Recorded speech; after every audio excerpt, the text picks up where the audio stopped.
Magandang araw mga ka-senior at welcome sa isa na namang episode ng Ka-Senior Health Tips.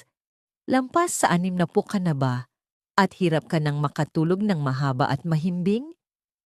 Kahit anong gamot, melatonin o herbal tea, parang kulang pa rin ang tulog mo. Baka ang simpleng bawang sa kusina ang solusyon na matagal mo nang hinahanap. Sa video na ito, matutuklasan mo ang 4 na natural na paraan kung paano gamitin ang bawang para makabalik ang deep sleep na kailangan ng katawan. Libre, safe, at pwedeng gawin agad sa bahay.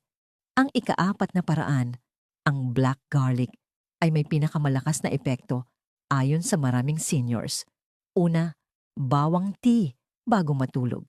Pakuluan ang 3 pirasong dinurog na bawang sa isang basong tubig sa loob ng 5 minuto.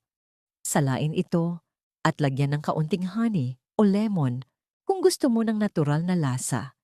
Inumin ito bago matulog. Ang bawang ay may natural compound na tinatawag na allicin na tumutulong sa pagpapahinga ng muscles at sa pagpapababa ng stress hormones. Sa pamamagitan ng bawang tea, makakatulong ito sa katawan na mag-relax at maging handa sa mahimbing na tulog. Pangalawa, bawang sa ilalim ng unan. Maraming senior ang natutuwa sa natural na tip na ito.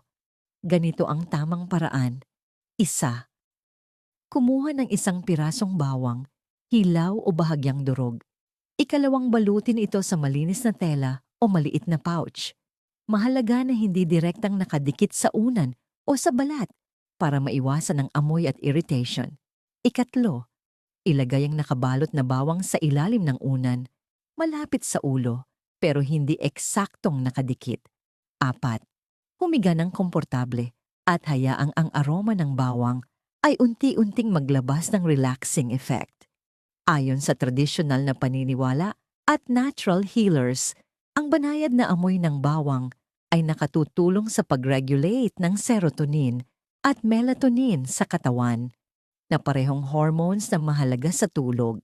Maraming senior ang nakakaranas ng mas maayos na pagtulog kapag sinubukan ito ng ilang gabi sa sunod-sunod.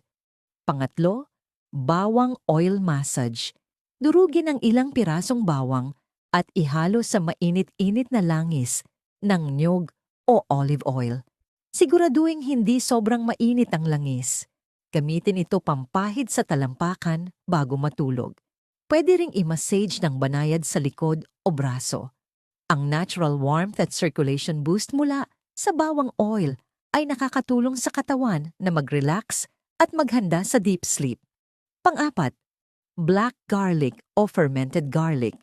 Ito ay espesyal na uri ng bawang na pinatagal sa fermentation process, kaya nagiging kulay itim. Mas mataas ang antioxidant content nito kumpara sa regular bawang. Ang pagkain ng black garlic bago matulog ay nakatutulong sa pagpapababa ng blood pressure, pagpapalakas ng immune system, at sa pagpapasigla ng natural sleep cycles. Maaari itong kainin bilang isang piraso o ihalo sa light na inihaw na ulam. Tandaan mga ka-senior, bago subukan ang alinman sa mga ito, maganda pa rin kumonsulta sa doktor, lalo na kung may iniinom na maintenance medicine.